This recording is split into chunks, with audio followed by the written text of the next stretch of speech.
இன்று உங்களுக்கு சமாதானமும் சௌக்கியமும் பெருகுவதாக. இந்த நாள், அதாவது மார்ச் மாதம் 24ஆம் தேதி செவ்வாய்க்கிழமை. இந்த நாளிலே நாம் தியானிக்கும் வசனம் யாத்திராகமம் 33வது அதிகாரம் 14வது வசனம்.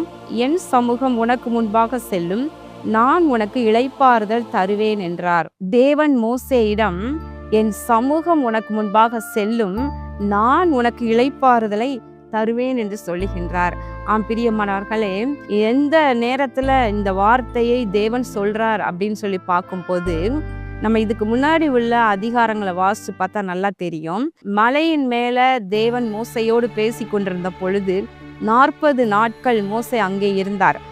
அப்பொழுது கீழே இருக்கிற ஜனங்கள், மோசேக்கு என்ன ஆயிற்றோ தெரியவில்லை, எங்களை அழைத்து செல்ல வேற தெய்வங்களை உண்டாக்கும் என்று சொல்லி ஆரோனை ப்ரெஷர் பண்ணிக்கிட்டே இருந்ததுனால ஆரோன் என்ன பண்ணிட்டாரு, பொன் கன்றுக்குட்டியை செய்துட்டாரு. அப்போ கீழே இறங்கி வந்த மோசே அதை பார்த்த பொழுது ரொம்ப வேதனைப்பட்டாரு.